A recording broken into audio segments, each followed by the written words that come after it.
Hi, this is Val from Pika Realty. Bago ko simulan tong video na to, huwag kalimutan i-like and subscribe our channel. And hit the notification bell kung gusto mong makita ang aming mga future videos.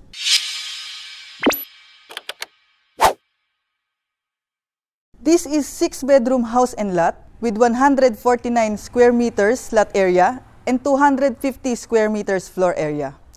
We also have our car garage gate and a pedestrian gate. Tara, pasok tayo. Ito ang ating 2-car garage. So, kasya dito ang mga malalaking sasakyan like SUV, pick-up, and meron din siyang gripo sa gilid kung gusto nyong mag-car wash, pwedeng-pwede dito. This is our main door. Gawa siya sa solid wood. And pagpasok mo dito, ang ating first floor ay merong 60 by 60 tiles with marble design. Sobrang elegante niya talagang tignan. And this is our foyer, kung saan pwede mong ilagay yung shoe cabinet mo dito. And dito ka na din magdi-disinfect before ka pumasok sa bahay. We also have our receiving area, kung saan meron din tayong hanging shelves na pwede mong ilagay yung mga books mo and mga plants mo. And kung plantito at plantita ka, nako, bagay sa'yo to. Ito naman yung ating family room. Kung gusto mo siyang lagyan ng aircon, pwede natin siyang i-enclose. Like this one. Yan.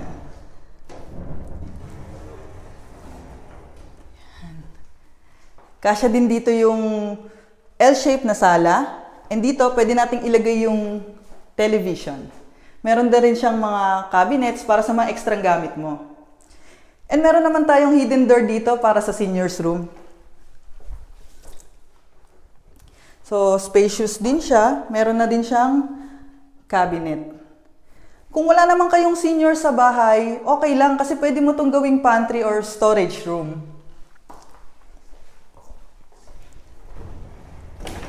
Ito naman yung ating accent wall, kung saan gawa siya sa PVC and wooden design din siya. So, dito naman ang ating powder room sa ilalim ng ating stairs.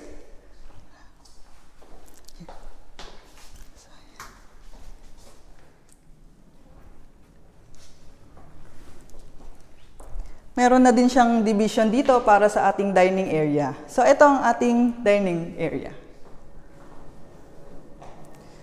Kasya dito yung isang malaking table na good for 8 person. Meron din tayong granite bar countertop kung saan pwede kang mag-serve ng food, drinks, after mong magluto. And we also have our kitchen na gawa din sa granite countertop. Meron din siyang overhead cabinet and range hood and backsplash kung saan nagko-complement yung kulay niya sa granite countertop. Meron din siyang under cabinet na naka-tiles pa. Another cabinet naman para sa mga utensils nyo and plates.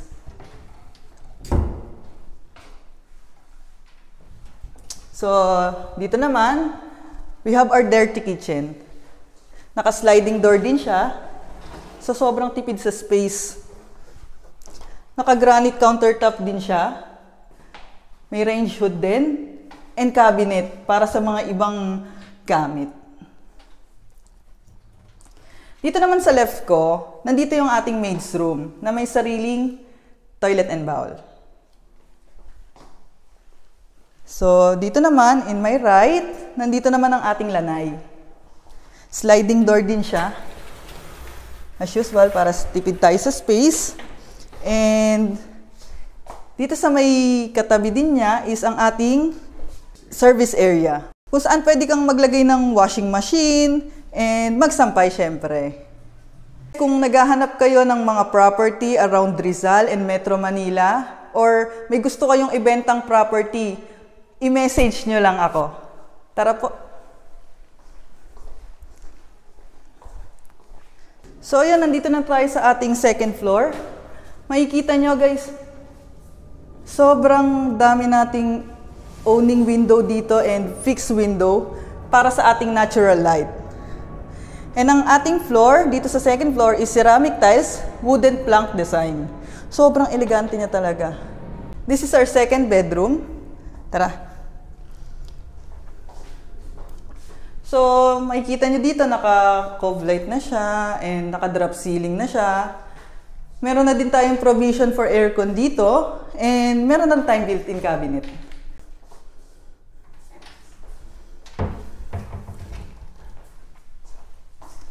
So, nandito naman tayo sa ating third room. Ano nga bang pinagkaiba niya sa ating second room, no? So, meron siyang sariling bathroom. And meron siyang sariling space para sa mga walk-in closet niya. Meron pa rin siyang built-in cabinets and naka-cove light pa rin siya. Meron pa rin siyang provision for aircon. Tara, check naman natin yung fourth room.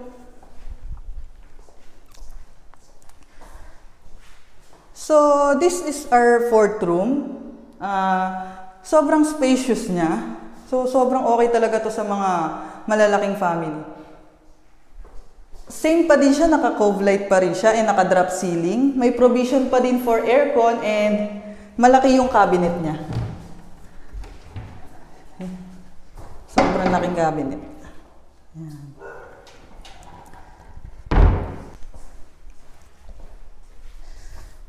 So, this communal bathroom, dito meron na siyang complete water fixtures and glass partition para sa ating shower. Next naman natin is our fifth room. So, ito. Tara.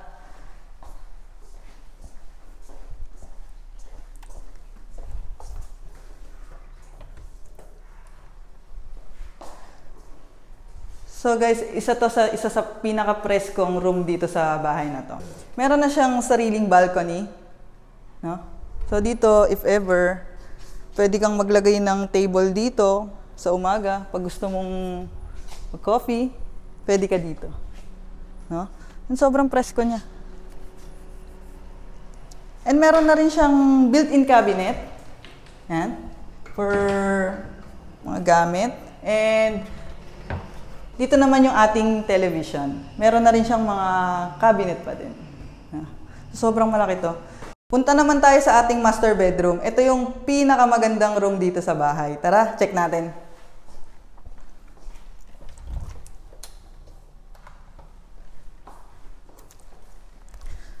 So as you can see, meron siyang sariling balcony niya. And sharing sila nung fifth room natin.